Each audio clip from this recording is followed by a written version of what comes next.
মহিলাৰ বাবে কাপোৰৰ অন্যতম গুৰুত্বপূৰ্ণ বস্তু ব্ৰা, কিন্তু আজিও সমাজত ইয়াৰ বিষয়ে মুকলিকৈ চৰ্চা হোৱা নাই। দোকানত বজাৰ কৰাৰ সময়তো মহিলাসকলে বহু সমস্যাৰ সন্মুখীন হ'বলগীয়া হয়।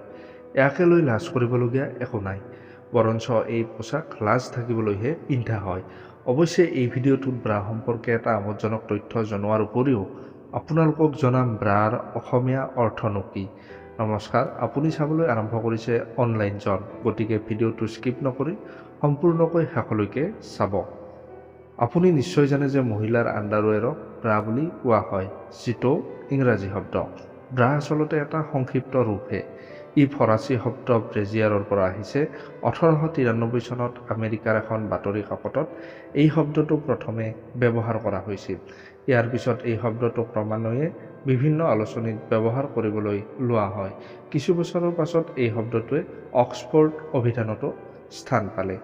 কিন্তু অতীতৰ তুলনাত ব্ৰাৰ চাইজ বহু পৰিৱৰ্তন হৈছে। প্ৰথম অৱস্থাত ব্ৰাৰ কাপৰ কোনো আকাৰ নাছিল, গতিকে এবাৰ ভাবি চাওক সেই সময়ত মহিলাসকলে কিমান অসুবিধাৰ সন্মুখীন হ'বলগীয়া হৈছিল কাপ নথকা বাবে।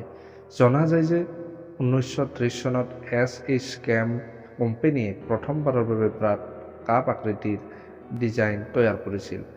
মূলতঃ এই ব্ৰা শব্দটোৰ অৰ্থ আছিল শিশুৰ অন্তৰ্বাস, কিন্তু পিছলৈ এই ব্ৰা মহিলাৰ কাপোৰলৈ পৰিণত হয়। ব্ৰা আচলতে এটা সংক্ষিপ্ত ৰূপ।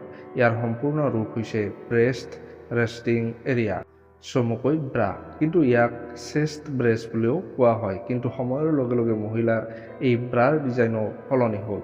বজাৰত আজিকালি বিভিন্ন ব্ৰেণ্ডৰ A to D size bra উপলব্ধ। কিন্তু বেছিভাগ মহিলাই স্তনৰ সঠিক আকাৰ নাজানি অন্য আকাৰৰ আণ্ডাৰৱেৰ ব্যৱহাৰ কৰে। সমীক্ষা অনুসৰি প্ৰায় 80% মহিলাই ভুল আকাৰৰ ব্ৰা পিন্ধে। ফিট কৰি সঠিক জোখ লোৱাৰ পিছতো ভুল কৰে। কিন্তু ফেশ্বন বিশেষজ্ঞৰ মতে সঠিক আকাৰৰ ব্ৰা পিন্ধিব লাগে, কিন্তু এটা নিৰ্দিষ্ট সময়ৰ পিছত ইয়াক আৰু ব্যৱহাৰ কৰিব পৰা নাযায়। এটা ব্ৰা 8ৰ পৰা 9 মাহলৈকে ব্যৱহাৰ কৰিব পৰা যায়, কিন্তু দীৰ্ঘদিন ব্যৱহাৰ কৰিলে স্তনৰ ক্ষতি হ'বও পাৰে। প্ৰিয় দৰ্শক, ভিডিঅ'টো চাই কেনে পালে জনাব।